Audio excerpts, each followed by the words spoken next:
When I was only 8 years old, my parents walked out of my life without looking back. They didn't just leave the house. They abandoned me entirely as if I was nothing more than a burden they could toss aside. I remember standing on the front porch with my small backpack waiting for them to return. They never did. The only person who stepped forward to catch me in that moment was my grandmother, Elizabeth Walker, or Grandma Lizzie, as everyone called her. She wrapped me in her arms, whispered that I was safe now, and from that day on, she became the only parent I truly knew. For 10 years, she gave me everything my parents refused to give: love, patience, encouragement, and the sense that I mattered in this world. Then, after all those years of silence, something unthinkable happened. On the very day of Grandma Lizzie's funeral, the people who abandoned me came back. My mother Linda and my father Thomas stood in front of the church as if they belonged there, their faces hard and unreadable. They didn't come to mourn. They came to claim what they thought was theirs. You see, Grandma Lizzie wasn't just a kind woman who raised me. She also left behind an estate worth $80 million. And my parents, who hadn't spoken my name in over a decade, suddenly appeared with their hands out. They demanded her fortune as if it were some kind of inheritance owed to them. I thought I had already been through the worst pain a son could feel, but sitting in that lawyer's office hearing their voices filled with greed and entitlement was almost unbearable. My father looked at me with a smirk, convinced he was about to take everything my grandmother had built. My mother folded her arms and whispered under her breath about how finally things were about to be set right. But then the lawyer, Mr. Collins, opened the envelope. He began to read my grandmother's final words, and in that single moment, the air in the room shifted. Every eye turned toward me. My parents' confidence drained from their faces like blood leaving a wound. Their skin went pale, their jaws tightened, and they realized too late that this story was never going to end the way they imagined. When my parents abandoned me at the age of 8, my world collapsed in an instant. I was too young to understand the reasons behind their choice. All I knew was that one morning they were there, and by the end of the day, they were gone. The silence in the house was louder than anything I had ever heard. I remember walking through each room calling for my mother and father, thinking they must be hiding or playing a cruel game. They never answered. I sat on the front steps until night fell, clutching the straps of my small backpack, hoping headlights would appear in the driveway. None ever came. It was my grandmother Elizabeth Walker who came to rescue me from that endless night. She arrived in her old blue station wagon, a look of fury in her eyes when she realized what had happened. She knelt in front of me, her hands warm and steady as she held my shoulders. "You're coming home with me, Daniel," she said. "I promise you will never be left alone again." In that moment, the fear and confusion that had taken root inside me softened just enough for me to breathe. She kept that promise every single day afterward. Grandma Lizzie was not wealthy in the ways people usually measure wealth. She lived in a modest house with creaking floors and a kitchen that always smelled of cinnamon and coffee. What she lacked in riches, she more than made up for in love and strength. She raised me as if I were her own son, filling the empty spaces my parents left behind. She woke me up for school each morning with a gentle knock on the door and a plate of pancakes waiting in the kitchen. She sat in the front row at every school play, cheering louder than anyone else. When I brought home report cards, she stuck them to the refrigerator like trophies. At night, when the world felt too heavy and I thought too much about why my parents had left, she would sit beside my bed and tell me stories about resilience. She told me how she had worked 3 jobs as a young widow to raise her only son, my father. She told me that hardship was not meant to crush us, but to shape us into people who could withstand storms. "You are stronger than you know, Daniel," she would say, brushing my hair back from my forehead. "Your past does not define you. Your choices will."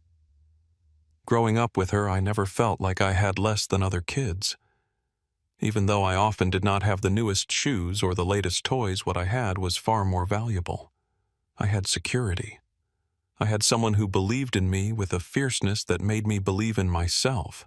When kids at school asked where my parents were, I used to feel embarrassed. But Grandma Lizzie told me I should never be ashamed of the truth. Some people run from responsibility, she said, but I stayed. And so will you. You'll stand tall, Daniel. That's what matters. As I got older, her influence only deepened. She pushed me to take my education seriously. She celebrated my successes, but also reminded me that failure was nothing to fear. She taught me how to cook the family recipes, how to balance a checkbook, and how to treat people with dignity, even when they did not return the favor. She made me mow the lawn every Saturday morning, not because she cared about the grass, but because she believed work built character. Our relationship was not just one of guardian and child. She became my best friend, my confidant, and the person I trusted more than anyone else in the world. We laughed together often. She had a mischievous streak and would play small pranks like hiding my shoes and pretending she had donated them only to pull them out from behind the couch while we both burst into laughter. On holidays, she made our house the center of warmth and community. Neighbors and distant relatives gathered around her table, drawn by her cooking and her ability to make everyone feel welcome. Looking back, I realize how carefully she balanced being both nurturing and firm. She gave me the freedom to make mistakes, but also the guidance to learn from them. She treated me not as a fragile boy broken by abandonment, but as a young man capable of resilience. She never allowed bitterness to poison her spirit, even though her own son, my father, had walked away from me. She rarely spoke his name, but when she did, it was with a mix of sadness and resolve. "People show you who they are through their choices," she once said. Thomas made his, but that doesn't mean you have to follow the same path. By the time I reached my teenage years, I had stopped waiting for my parents to return. Their absence became a shadow in the background rather than a wound I carried every day. What defined me instead was the love and guidance Grandma Lizzie poured into my life. She had turned what could have been a story of loss into one of survival and hope. When I think of my childhood now, the first image that comes to mind is not of an empty house or unanswered questions. It is of sitting at our worn wooden table eating apple pie fresh from the oven while Grandma Lizzie asked me about my dreams for the future.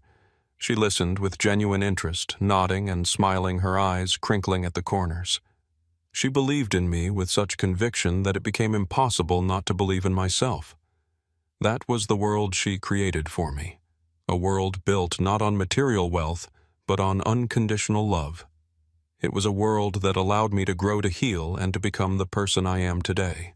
I did not know then how much she had quietly built behind the scenes, or how her legacy would one day ignite a storm that would shake the foundations of my family. All I knew was that she had given me everything my parents refused to give: a home, a future, and a reason to keep moving forward. The day of Grandma Lizzie's funeral was one of the hardest days of my life. The morning air felt heavy, almost as if the world itself understood the weight of my loss. I stood outside the church in a black suit that felt too stiff on my shoulders, my hands trembling as I greeted neighbors, old family friends, and people who had known her for decades. The church smelled of lies, and their sweetness made my stomach twist. Every face I saw carried sorrow, but it was sorrow softened by respect. People spoke about how much Lizzie had done for them, how she had opened her home and heart when they had nowhere else to go. I wanted to stay strong, but the truth is, I was broken inside. For 10 years, she had been everything to me. Without her, I felt like a boy again standing on that porch waiting for parents who would never return. As I turned to walk inside, I froze. Standing at the edge of the church steps were two faces I had not seen since I was a child. My father, Thomas Walker, wore a sleek black suit with a polished watch that caught the sunlight. His jaw was clenched, his hair grayer than I remembered, but his eyes carried the same sharpness that had once made me feel small. Beside him stood my mother, Linda, her lips painted red, her dress expensive, her expression unreadable. For a moment, I thought I was imagining them. I blinked, hoping they would vanish like ghosts, but they stayed, and as they began walking toward me, the pit in my stomach grew.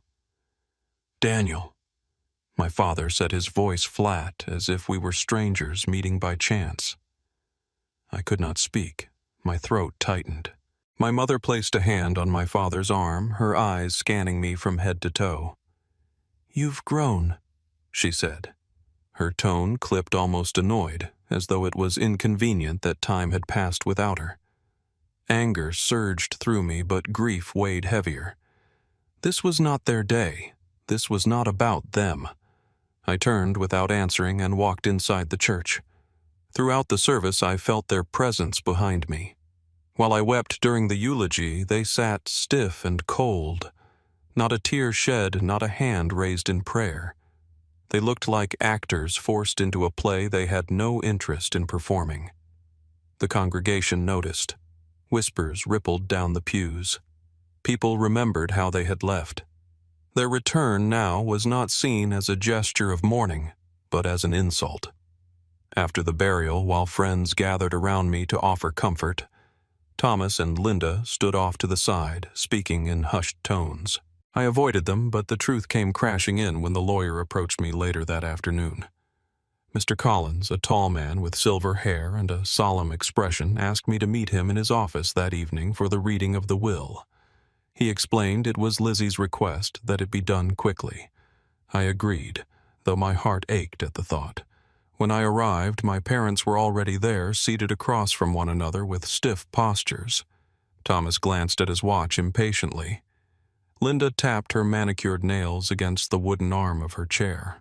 I sat down opposite them, forcing myself to hold my head high. Mr. Collins entered, carrying a leather folder. He greeted me warmly, then turned his gaze to my parents. His expression was polite but distant. He took his seat at the head of the table.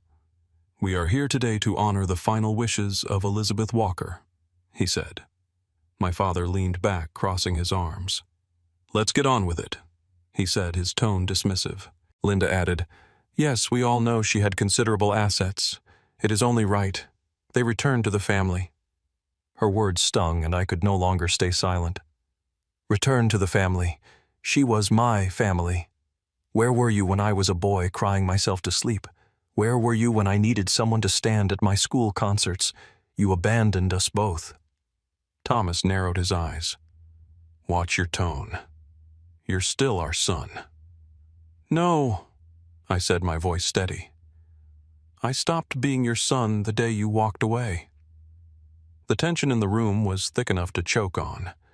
I could feel my heartbeat in my ears as Mr. Collins adjusted his glasses and prepared to read. My parents leaned forward, anticipation written across their faces, convinced that wealth was about to fall into their hands. For me, the moment was not about money. It was about justice. It was about hearing the last words of the woman who had given me everything, Mr. Collins opened the folder slowly, and the sound of paper sliding across the table filled the silence. My parents exchanged a quick glance, a small smirk tugging at Thomas' mouth. He thought he had already won. I clenched my fists beneath the table, not out of fear, but out of the need to anchor myself. Whatever came next, I knew Lizzie had prepared it with the same deliberate care she had used to raise me. As the lawyer cleared his throat and began to speak, I braced myself. I was ready to hear her final words. My parents were ready too, but for very different reasons. As I sat across from my parents in the lawyer's office, I felt the full weight of 10 years pressing down on me. The room was quiet except for the faint hum of the ceiling fan and the shuffling of papers as Mr. Collins prepared to speak. My parents sat with smug expressions, their confidence radiating like a storm that had already decided its course. I could have let their presence break me. I could have sunk back into the role of the abandoned child, powerless and forgotten. But something inside me shifted.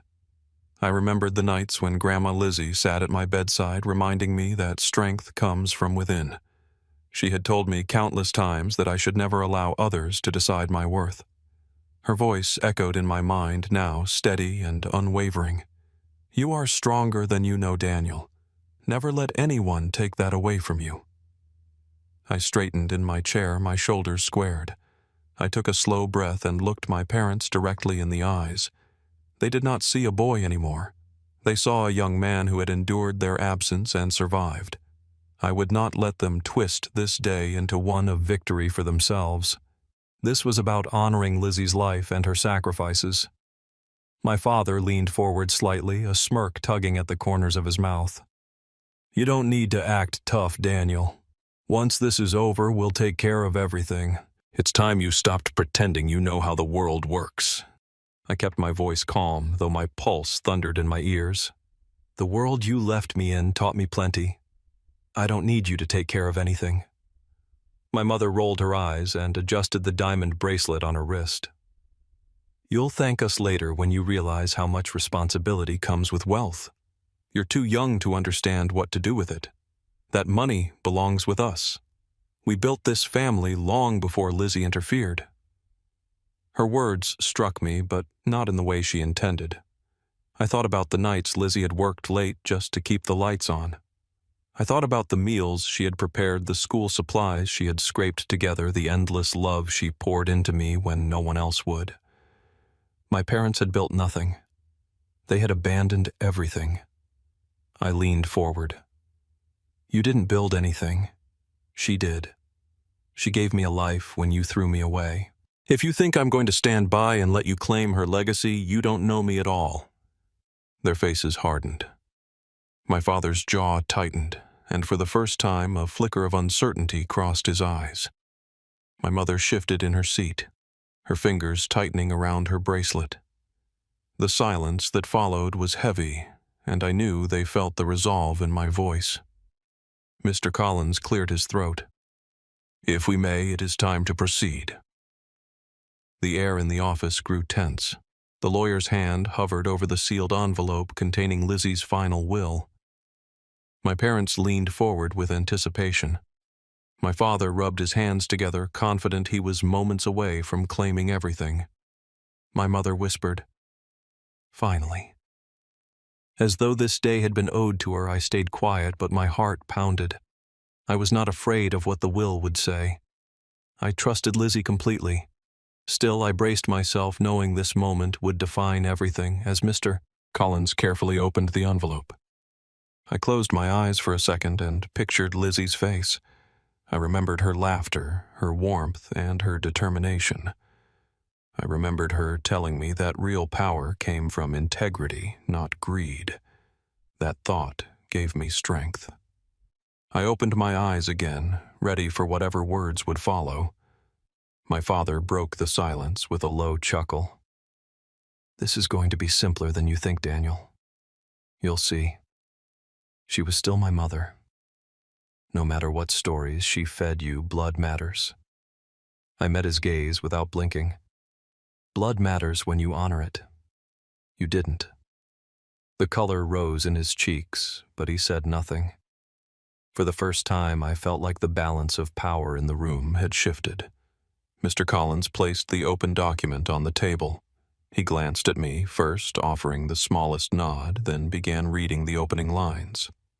My parents straightened in their seats, ready to receive the fortune they believed belonged to them. In that moment, I made a silent decision. No matter what the will contained, I would live in a way that honored Lizzie's values. I would not let greed poison me the way it had consumed my parents. If the estate came to me, I would protect it not for my own comfort, but as a continuation of her legacy. If somehow it went to them, I would still walk out with my dignity intact. The choice had already been made in my heart. I would not fight with anger or desperation. I would stand with the quiet strength she had taught me. This moment was no longer about money. It was about respect, about truth, about the bond between a grandmother and the boy she raised into a man. The lawyer's voice carried through the room as he reached the most crucial part of the document. My parents' expressions were eager, filled with greed. Mine was steady, anchored by the memory of Lizzie's unwavering love. Whatever was about to happen, I was ready to face it. Mr. Collins's voice filled the room as he began to read my grandmother's final will. The sound of his measured tone carried a weight that made every second feel longer than it was. My father leaned forward, his elbows resting on his knees, a confident smile tugging at his lips. My mother folded her arms tightly across her chest, her chin lifted as though she were preparing to receive a crown. I sat still, my hands clasped in my lap, my heart pounding but my resolve unshaken. To my beloved grandson, Daniel Walker. Mr. Collins began. You have been the greatest joy of my life. From the moment you came into my care, you became the son I never thought I would have again. Every sacrifice I made for you, and I have never regretted a single moment. My only wish in this world was to see you grow into the man you are today. For that reason, I leave my entire estate valued at $80 million solely and unconditionally to you. The room seemed to freeze. My breath caught in my throat. I felt my father's eyes burning into me, his earlier confidence dissolving into disbelief. My mother's mouth dropped open, her perfectly painted lips parting as though she had forgotten how to breathe. Mr. Collins continued without hesitation. To my son Thomas and his wife Linda, who chose to abandon Daniel when he needed you most, I leave $1 each. This is not an oversight, nor is it cruelty. It is a reminder that true wealth is not found in money, but in the love and responsibility you chose to throw away. My hope is that one day you understand that your actions cost you far more than any inheritance ever could. A stunned silence filled the office. My father's face turned a shade of red I had never seen before. His jaw tightened and he slammed his fist against the table so hard that the documents rattled. "This is a joke," he barked. "She had no right to do this. I am her son. This money should be mine." Mr. Collins looked at him calmly. "Mr. Walker, this will is legally binding. Your mother was of sound mind, and these were her explicit wishes. There is no mistake." My mother's composure cracked. She shot up from her chair, her voice shrill. "After everything we gave her, this is how she repays us. After all those years, she chooses him over her own blood." I stood slowly, my legs trembling, but I kept my voice steady. "She chose me because I was here. She chose me because I loved her and stayed by her side when you walked away. You abandoned both of us. And you don't get to rewrite history just because there's money involved now." My father glared at me, his teeth clenched. "You think you deserve this? You're just a kid. You wouldn't know what to do with that kind of money. We should be the ones to manage it, not you." I met his gaze directly, refusing to look away. "I don't need you to manage anything. Lizzie trusted me, and that is all that matters. She knew me better than anyone. She knew what I would do with her legacy, and she wanted no part of it in your hands." The room grew tense again, the air thick with their rage and my defiance. Mr. Collins shuffled the papers back into the folder and said firmly, "This concludes the reading of the will. Any attempt to contest it will be futile. The documents have been carefully prepared to withstand challenge." Elizabeth was very clear in her intentions. My father stood his chair, scraping against the floor. He pointed a finger at me, his face twisted with anger. "This isn't over, Daniel. You'll regret this. We'll make sure of it." I felt the heat rise in my chest, but I refused to back down. "No," I said, my voice louder than I intended. "It is over. You had your chance to be my parents, and you threw it away. Lizzie gave me everything you never could. You don't get to take that from me now." My mother's face went pale, and she sank back into her chair. For the first time, her confidence cracked into something closer to shame, though whether it was for her actions or simply for losing the inheritance, I could not tell. She looked at me with eyes that held no warmth, only bitterness. As they gathered their things, the reality of what had happened settled in. Their power over me had vanished. For years I had carried the weight of their abandonment, wondering if I had done something wrong, if I had somehow driven them away. Now, watching them storm out of the office, I realized the truth. Their absence had never been about me. It had always been about them, their selfishness, their greed, their refusal to put anyone else above themselves. Mr. Collins placed a hand on my shoulder before I left. "Your grandmother believed in you, Daniel. She wanted to make sure you had not only security, but the freedom to build a life on your own terms. She was proud of you. You should remember that above all else." I nodded, swallowing the lump in my throat. Tears stung my eyes, not from sadness, but from the overwhelming relief of knowing she had seen me, valued me, and protected me even in her final act. Walking out of that office, I felt a strange mix of sorrow and strength. I had lost the most important person in my life, but I had gained the clarity she wanted me to have. My parents had shown their true faces, and Lizzie had left me with more than wealth. She had left me with the undeniable proof that love was stronger than betrayal, and that integrity was worth more than money. When I left the lawyer's office that evening, the world outside felt different. The air was cool, the sun was setting, and the streets glowed with the amber light of dusk. My parents had stormed off in anger, their voices echoing faintly down the hallway as they argued with each other. For the first time in my life, their presence no longer held power over me. They could shout, threaten, or scheme, but the truth had already been spoken. Grandma Lizzie had seen through their selfishness and protected me even in death. I walked to my car, slowly letting the events settle in my mind. Grief still sat heavy in my chest. I wanted nothing more than to hear Lizzie's voice again, to feel her warm hand on mine, to sit in our kitchen while she told me everything was going to be all right. She was gone, and no amount of money or legal documents could change that. What she left me, however, was more than financial security. She left me with proof that love matters more than blood, and that the choices we make define who we are, far more than the titles we carry. That night I returned to her house. It was quiet, almost too quiet. I walked through each room, tracing my fingers over the familiar furniture, the photographs on the walls, and the worn wooden banister she used to grip as she climbed the stairs. Every corner of the house carried her spirit. The smell of cinnamon still lingered faintly in the kitchen.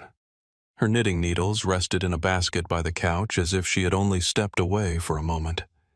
I sat at the table where we had shared countless meals and thought about what to do next. $80 million was a staggering amount. Most people would see it as an opportunity to live in luxury, to buy houses, cars, and vacations. But I knew that was not what Lizzie wanted. She had never been a woman who cared about wealth for its own sake. She valued community kindness and the chance to make life better for others. If she had trusted me with this fortune, then I had a responsibility to carry those values forward. The next morning, I contacted Mr. Collins again. I told him I wanted to set aside a portion of the estate to create a scholarship fund in Lizzie's name. I wanted children who grew up without parents, children who felt abandoned or forgotten, to have a chance to pursue education and build futures they deserved. I told him I also wanted to donate to local charities, especially the shelters and food banks Lizzie had supported quietly for years. She had always said that if you have enough to share, you should never keep it all to yourself. As I made these decisions, I felt lighter. I realized I was not just managing money. I was shaping a legacy that would outlast me. Every dollar used to lift someone else would be another piece of Lizzie living on in the world. That thought gave me peace.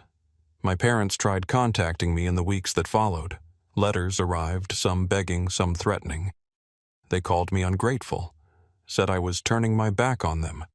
But I had learned enough to recognize their words for what they were, attempts to manipulate me back into a role I no longer played. I did not answer their calls. I did not respond to their letters. The boy who once waited on the porch for them was gone. In his place stood a man who knew the difference between family and strangers. The community, however, rallied around me. Neighbors came to the house with casseroles and flowers, not because I was wealthy now, but because they loved Lizzie and wanted to honor her. They told me stories I had never heard. How she had paid for a neighbor's medicine when they were short on money. How she had tutored kids in math after school. How she had volunteered quietly at the church food drive every holiday season. With every story, I realized just how deep her impact had been. She had left her mark not with money, but with love and action. One evening, I sat on the porch where my childhood had begun in heartbreak and ended in resilience. I looked up at the stars and thought about Lizzie. I whispered a thank you into the night, hoping somehow she could hear me. Thank you for staying. Thank you for teaching me what love really means. Thank you for protecting me even now. In the end, the lesson was clear. Wealth can disappear, but character endures. My parents believed money would give them power, but what they failed to understand was that real power comes from love, responsibility, and integrity. Lizzie's final act had not been about punishing them. It had been about protecting me and ensuring I would carry her values forward. I still grieve her absence. I still miss her every day. But I walk with my head high because I know I am not walking alone. Her love walks with me. Her lessons guide me. And her legacy now stretches far beyond our family, reaching every life touched by the choices I make in her name. That is the story of how I lost the woman who raised me, and how even in her death she gave me the greatest gift of all. The strength to stand on my own, the wisdom to value love over greed, and the courage to build a future that honors her name. That is my story. It is not just about losing my grandmother or facing parents who only returned when money was involved. It is about discovering where true family lies, about realizing that love is stronger than greed, and about carrying forward the legacy of the one person who never gave up on me.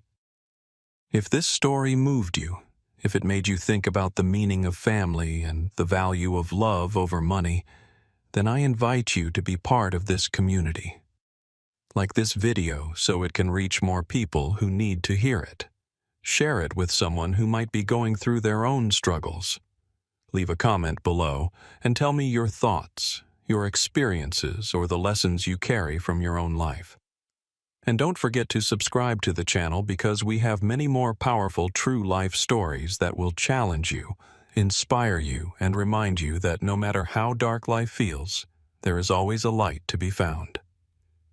Thank you for listening. Thank you for being here. My brother Michael was handed our parents' $1.5 million home in San Diego Keys, and all while I was told my inheritance was Grandpa Henry's 50-acre farm in rural Tennessee. That farm hadn't grown a single crop in 25 years. The house was modern, sitting in a prime neighborhood worth more than most people make in a lifetime. The farm was nothing but cracked soil, rotting fences, and a barn ready to collapse. I'll never forget how my wife Emily reacted. She stared at the deed in my hand like it was a death sentence. She said, "Daniel, I married a man with dreams, not a broke farmer with a worthless piece of land." Then she packed her bags and walked out the door. Watching her leave hurt more than losing the house ever could. I felt stripped of everything. My family's respect, my marriage, and even my dignity.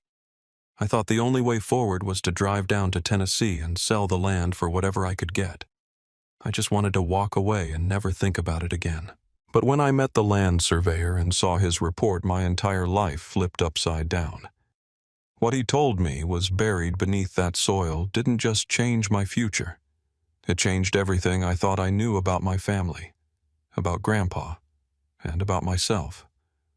I grew up in a house where love was measured in the way my parents looked at my brother Michael. He was the golden boy from the start. Michael had the charm, the grades, the ambition, and the approval. He was the kind of son parents boasted about at dinner parties. Whenever Michael walked into a room, Mom and Dad lit up like he had just cured cancer. When I walked in, I was greeted with a polite smile or a reminder to do better. I was the responsible one, the one who held things together in silence, but I was never the one who made them proud. That difference followed us into adulthood. Michael became a successful financial consultant in San Diego. He wore sharp suits, drove a polished black BMW, and had clients who shook his hand like he was royalty. I took a different path. I worked in construction and contracting, moving from job to job, paying my bills and trying to build something steady for myself and my wife Emily. My life wasn't glamorous, but it was honest. I thought it was enough until I saw how my parents treated me compared to Michael. The day they announced their decision about the inheritance, the truth of that difference hit me harder than ever. We were all sitting in the living room of their San Diego house. Michael was on the edge of his seat with that confident grin he always wore when he expected something good. I sat back in the corner of the couch, trying to brace myself. My parents had been hinting for months that they were making arrangements for the future, but they never said what that meant. Dad cleared his throat and said, "We've made our decision. Michael, this house will be yours. We want you to raise your family here. Keep it in the Daniel name." He handed Michael a folder with the deed, and Michael's face lit up like a kid on Christmas morning. Mom hugged him, her voice thick with pride. "You'll make this place even better. I know you will." I sat there waiting for my turn for some kind of acknowledgement that I mattered too. Dad turned toward me, pulled another folder from the table and slid it across. "Daniel, you'll inherit Grandpa Henry's 50-acre farm in Tennessee. It's not much, but it's something solid. He always wanted you to have it." I opened the folder and all I saw was a black and white deed to a property I hadn't set foot on in decades. That farm had been abandoned for years. No crops, no animals, just dust and decay. Grandpa Henry had been a proud man, but his pride didn't keep the land from withering away. I felt my stomach drop as Michael clutched his folder with a grin, already daydreaming about renovating the house and celebrating with his friends. I tried to keep my face calm, but inside I was boiling. It wasn't jealousy over the money or the house. It was the message. My parents had given Michael the symbol of success and stability, while they gave me something that felt like a burden, a joke, an afterthought. When we got home that evening, Emily didn't even try to hide her disappointment. She dropped her purse on the counter and stared at me. "Are you serious, Daniel? Your brother gets a mansion in San Diego, and we're supposed to celebrate inheriting a dead farm in the middle of nowhere." I tried to calm her. "It's land. We can sell it. Maybe it's worth something." She shook her head. "Worth something? It hasn't produced anything in 25 years. It's worthless. Do you expect me to start living as a farmer's wife in Tennessee? This isn't what I signed up for." Her voice cracked with anger, and for the first time I saw in her eyes not love but contempt. I stood there in silence, gripping the folder in my hands, wishing I had a better answer. I wanted to believe I could turn this into an opportunity, but deep down I felt humiliated. My parents had just told me I was second best, and now my wife was reminding me that she agreed. The days that followed were heavy. Emily grew colder, quieter, until one morning she announced she was leaving. She packed her clothes in a single suitcase, looked me in the eyes, and said, "I can't spend my life tied to a man who has nothing. You're a good man, Daniel, but good doesn't pay the bills. I can't do this anymore." Then she walked out. I sat on the couch that night with the farm deed spread out on the coffee table. The paper felt heavier than it should have, like it carried the weight of my failures. My brother had wealth and approval. My wife had left, and I had 50 acres of forgotten dirt that mocked me every time I looked at it. I couldn't sleep, so I drove around the city in my truck, the neon lights of San Diego blurring past me. Every corner reminded me of the life I didn't have. The house Michael inherited was only a few miles away, shining with opportunity, while my future lay hundreds of miles across the country in Tennessee. I told myself I would not let this land defeat me. If it was worthless, I would sell it and move on. If it had even a little value, I would take whatever I could get and start over. I wasn't going to be chained to my parents' favoritism or my wife's judgment. I wanted freedom, even if it came from selling off the last piece of my family's legacy. That night, I made up my mind. I was going to Tennessee. The morning after Emily left, I woke up to silence that felt like it was pressing down on my chest. Her side of the bed was empty, the closet half bare, and the apartment looked like someone had taken a blade and sliced my life in two. I poured myself a cup of coffee and stared at the farm deed spread across the kitchen table. It was the only thing I had left, and it felt like a cruel joke. Michael was probably walking through the halls of the San Diego house with our parents smiling at him while I sat alone with nothing but a piece of paper tied to dirt I had no use for. I drove to work that morning, but my head wasn't in it. The sounds of hammers and saws didn't drown out the voices in my mind. Emily's words, my parents' quiet dismissal, and Michael's smug smile played over and over until I thought I'd go insane. By noon, I couldn't focus anymore. I stepped outside, sat in my truck, and called a land agent in Tennessee whose number I found online. His name was Jack Coleman, and he sounded like he had been selling farmland his entire life. 50 acres in Jefferson County, I told him. I just want it gone. He asked a few questions about the location, the condition, the history. I answered as best I could, though I hadn't seen the place in years. Finally, he sighed and said, "Well, son, if you're looking to unload it fast, you're not going to get much. Maybe $7,000 if somebody wants it for hunting land. Crops won't grow there anymore. The soil's been dead for decades." My grip tightened on the steering wheel. $7,000 for 50 acres. That's the reality, Jack said. But if you're serious, I can connect you with the surveyor to get a proper report. You'll need that before you list it anyway. I hung up and sat in silence. $7,000. Michael had been given a home worth over $1.5 million while I was holding on to something barely worth the price of a used car. The weight of that truth crushed me. I hit the steering wheel so hard my knuckles bled. That night I packed a small bag. I couldn't sit in San Diego any longer, surrounded by reminders of everything I had lost. The decision was simple. I would drive to Tennessee, meet the surveyor, get the land assessed, and sell it for whatever I could. Even if it was pennies, it would be better than staring at that deed and feeling worthless. The drive was long and lonely. Mile after mile of highway gave me too much time to think. I thought about Grandpa Henry, the man whose name was on the deed before mine. He was a stubborn old farmer who loved the land more than anything. He used to say, "This soil has history, Daniel. You just have to respect it." I never understood what he meant.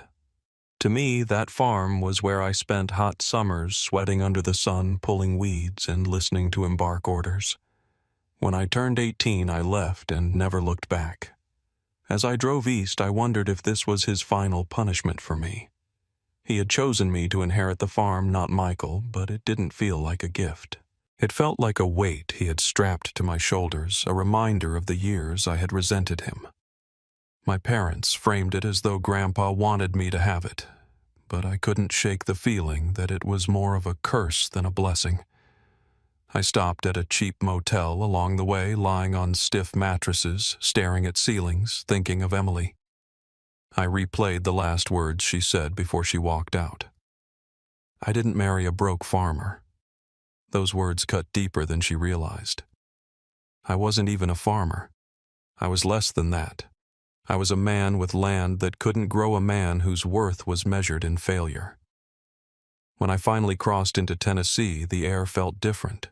The highways narrowed into winding country roads, the trees taller, the towns smaller.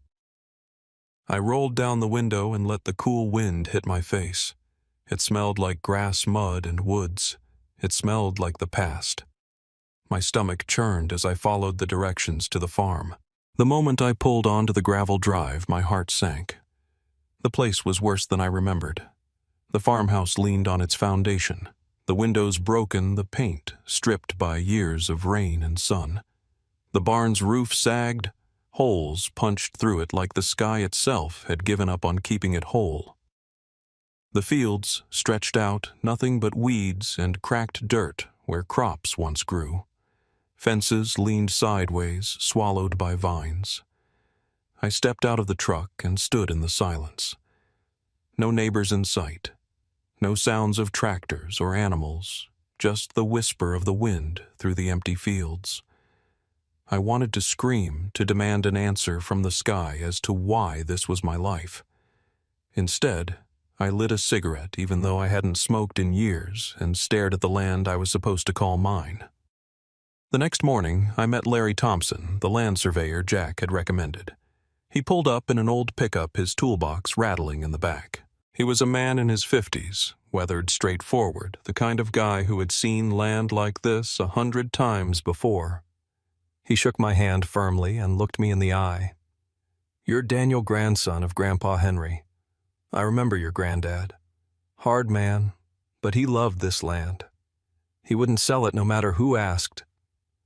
I nodded, uncomfortable with the memory. "Well, I'm not him. I just need to know what it's worth. I want to sell it as fast as possible." Larry studied me for a moment, then gave a slow nod. "We'll see what you've got here." He grabbed his gear and walked toward the fields. I followed, my boots crunching on dry dirt. As I watched him set up his equipment, I felt the anger boiling again. This was it. This was what my life had come to. Waiting for a stranger to tell me that my inheritance, my marriage, my entire sense of worth was tied to land that no one wanted. But deep down, a small part of me wondered why Grandpa Henry had refused every offer to sell. Why had he guarded this land so fiercely when it looked like nothing more than wasted space? I didn't know it then, but the answer to that question was about to change everything. The first morning on the farm, I woke up to the sound of birds outside the broken window of the farmhouse. The bed creaked under my weight, the floor sagged, and every surface was coated in dust. I sat up, rubbing my face, and stared at the deed on the nightstand. It looked like nothing more than paper, yet it carried the full weight of my failures. I thought about Emily.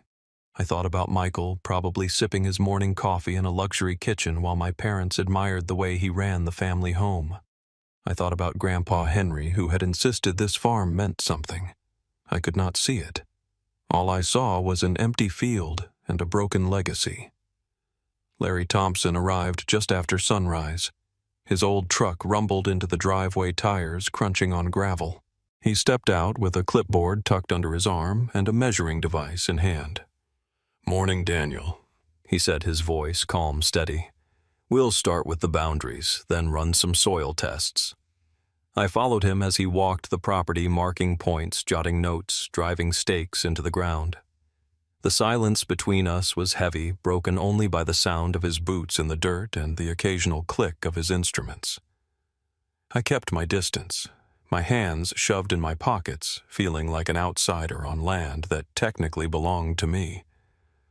Hours passed. Larry moved across the fields, stopped near the tree line, studied the ground, then moved on. He looked serious, focused, and I grew more anxious with every step he took. Finally, he turned toward me and said, "Soil samples first. This will tell us if the ground has anything left in it or if it's truly dead." I nodded, trying to sound casual. "I just need to know if it's worth selling. If it's not, I'll take whatever I can get." He looked at me for a long moment. "Your granddad never saw it that way. He turned down more offers than I can count. People came from out of state trying to buy this land. He always said no." "Why?" I asked, frustration bubbling in my chest. "Why would he hold on to a farm that couldn't produce?" Larry shrugged. "Some men believe in the value of land beyond what you see on the surface. Henry was one of them. He never explained himself, but he sure as hell wasn't letting this place go." That answer didn't calm me. It only made me more restless. I thought of Grandpa Henry's hard stare, the way he'd talk about legacy while I wiped sweat off my face in the summer heat. Back then, I thought he was stubborn to the point of madness. Now I wondered if I had misunderstood something. The rest of the day was spent walking the property line and watching Larry dig into the earth, sealing samples in bags, labeling them with neat handwriting. When he finally packed up his tools, he said, "I'll run these tests and check the records. I'll have a full report in a couple of days. Then you'll know what you're sitting on." I nodded, though my stomach twisted. 2 more days of waiting. 2 more nights alone in a farmhouse that creaked with every gust of wind. That night I lit a small fire in the old fireplace, sat in the rocking chair, and stared into the flames. My phone buzzed on the table. It was Michael. For a moment I thought about ignoring it, but curiosity won. I answered. "Daniel," he said smoothly, "I heard you went out to Tennessee, trying to play farmer now." His laugh was sharp-cutting. "I'm not playing anything," I said quietly. "Well, when you realize that land is worthless, you can always come crash here. Maybe I'll let you take the guest room. Mom and Dad are already talking about how much I've done with the house. You know they never really expected much from you." I clenched my fist around the phone. "Good night, Michael." I hung up before I said something I couldn't take back. His words burned in my chest. They confirmed what I'd always known. To my parents, I was the extra, the one who never quite made it. To Emily, I was a failed provider. To Michael, I was nothing more than a shadow. That night, I made myself a promise. I was going to see this through. I was going to wait for Larry's report, and no matter what it said, I was not going to crawl back to San Diego with my head bowed. This land might be worthless, but it was mine. If selling it gave me even a fraction of a chance to rebuild my life, I would take it. If it was truly worthless, then I would still walk away with my dignity intact, knowing I had faced it head-on instead of running. The next day, I drove into town to clear my head. The small community of Jefferson County was nothing like San Diego. Main Street had a diner, a hardware store, a post office, and a few small shops. Everyone seemed to know each other. When I walked into the diner, conversations paused. A man at the counter nodded. "You're Henry's grandson, aren't you?" I nodded, unsure how to respond. "He was a tough old man," the waitress said as she poured my coffee. "Never sold a thing even when folks tried real hard, said the land had secrets worth protecting." Her words hit me like a stone. Secrets worth protecting. I sipped my coffee, staring out the window, my thoughts spinning. Grandpa Henry had been guarding something all along. What if I had been wrong about him? What if the land wasn't a curse, but something else entirely? That thought stayed with me as I drove back to the farmhouse. The old fences, the crumbling barn, the silent fields, they all looked the same, but I looked at them differently now. For the first time, I wondered if there was more to this inheritance than just failure. 2 days later, Larry returned with his report in hand, his expression unreadable. I felt my chest tighten as he stepped out of the truck. The moment had arrived. Larry stepped out of his truck holding a thick folder, the kind that carried either salvation or a death sentence. He walked toward me slowly, his boots crunching on the gravel drive, his face unreadable. My stomach twisted into knots. This was the moment that would define everything. Either I would walk away with nothing but a bitter story to tell, or I would find a reason to believe that Grandpa Henry had not cursed me after all. "Morning, Daniel," Larry said calmly. He held the folder out, but did not let go until he looked me in the eye. "I think you're going to want to sit down before you read this." I swallowed hard and motioned toward the porch. We sat across from each other, the silence heavy, the sound of wind rattling the loose shutters. Larry opened the folder and slid a page across the table. On it were numbers charts and maps that I struggled to make sense of. "What am I looking at?" I asked. Larry leaned forward, tapping the page with his finger. "What you've got under this farm isn't worthless soil. It's one of the richest deposits of rare earth minerals I've ever seen in this part of the country. The kind of material used in everything from smartphones to electric cars. This land isn't dead, Daniel. It's a gold mine." The words hit me so hard I almost laughed, but my throat tightened instead. "You're telling me this land, the one everyone said was worthless, is worth something?" Larry nodded firmly. Not just something a lot. I had to double-check the tests because I didn't believe it at first. The veins run deep. Whoever controls this land controls a fortune.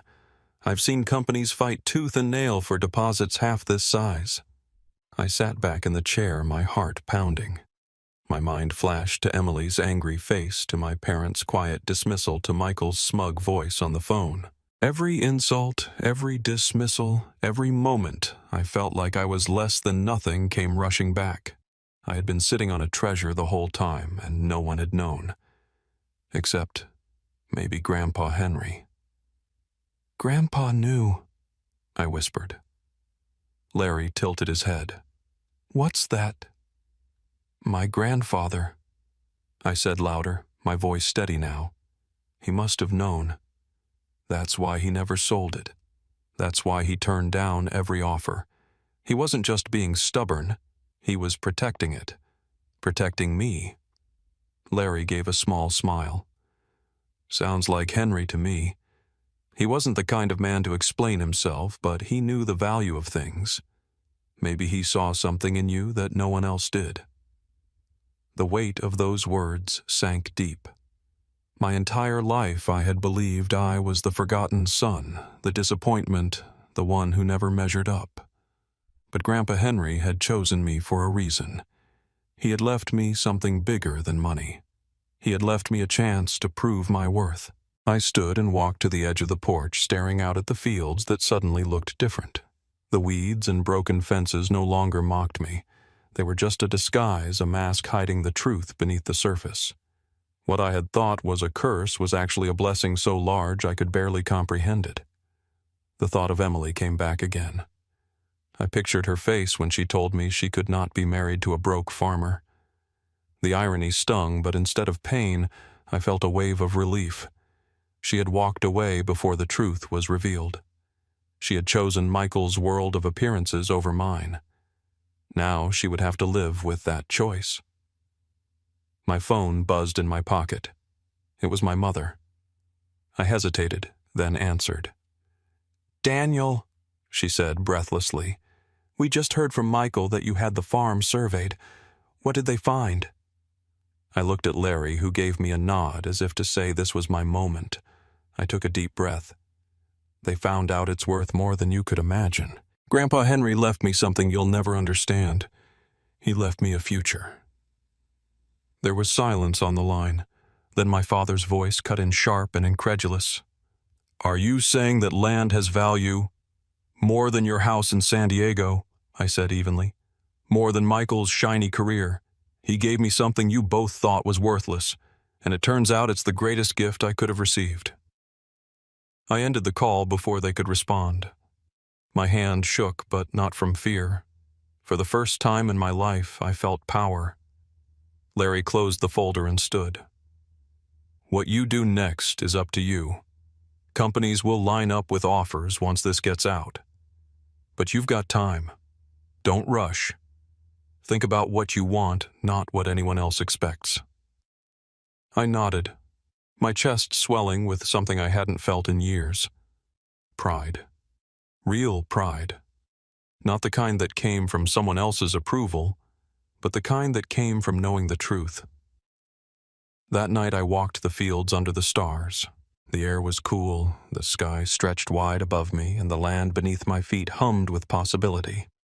For the first time since Emily left, since my parents dismissed me, since Michael laughed at me, I did not feel broken. I felt chosen.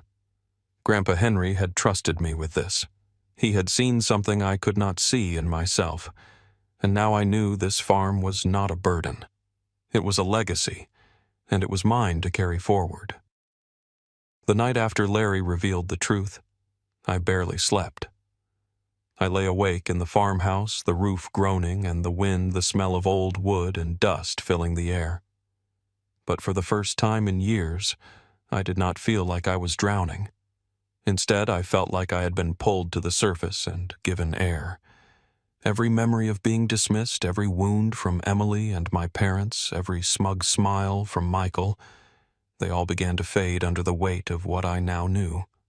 The land beneath me was not worthless. It was powerful, and for once in my life I was not the forgotten son. The next morning I walked the property with new eyes. The weeds no longer seemed like an insult. The broken fences no longer mocked me. The silence no longer felt empty. I realized I was standing on ground that held a future larger than anything my family could imagine. Grandpa Henry had left this to me, not Michael, not my parents, not anyone else. He had chosen me. That truth sank into my bones and changed the way I carried myself. It did not take long before word spread. Small towns have a way of moving news faster than the internet. People stopped me on Main Street asking if it was true. Some congratulated me. Others looked at me with envy, and a few offered backhanded comments that I ignored. It felt strange being noticed for something more than being Michael's brother. A week later, my phone lit up with Michael's name again. This time I answered. "Daniel," he said quickly, his voice suddenly sweet. "Mom and Dad told me about the minerals. That's incredible. Listen, maybe we could work together. I know the right people, the right companies. I can help you handle this. We're brothers." After all, I almost laughed. For years, Michael had been the one on top, the one with the keys, the success, the spotlight. Now he was scrambling to grab hold of something that was never his. "No, Michael," I said firmly. "This is mine. Grandpa Henry left it to me for a reason. I'll figure it out without you." He tried to protest, but I ended the call. I felt no guilt. For once, I did not need his approval. I did not need my parents' approval. I had something greater. My mother called the next day. Her tone was softer, almost pleading. "Daniel, maybe we were too hard on you. We should have seen your potential. Your father and I would like to come visit to talk about the future." I closed my eyes and let her words wash over me. For years I had dreamed of hearing them admit they had underestimated me. Yet now that the moment had come, I did not feel the triumph I expected. Instead, I felt a calm distance. I no longer needed their recognition to validate who I was. "I appreciate that," I told her. "But the future I build here will be mine, not yours to control. Grandpa Henry trusted me, and I plan to honor that." There was a pause, then a sigh. "We only want what's best for you." "I know," I said, "but what's best for me isn't what you ever imagined." I ended the call with no anger in my chest, just clarity. Emily reached out not long after. She sent a message first, then called when I did not respond. When I finally answered, her voice trembled. "Daniel, I heard about the land. I was wrong. I should never have left. We can still fix this. I want to come back for a moment." I remembered the nights we had spent dreaming together, the laughter we once shared, the love I thought was unbreakable. But I also remembered her words sharp as knives when she called me a broke farmer and walked away. She had left when things looked bleak, and now she wanted to return only because fortune had shifted. "No, Emily," I said, my voice steady. "You left when you thought I had nothing.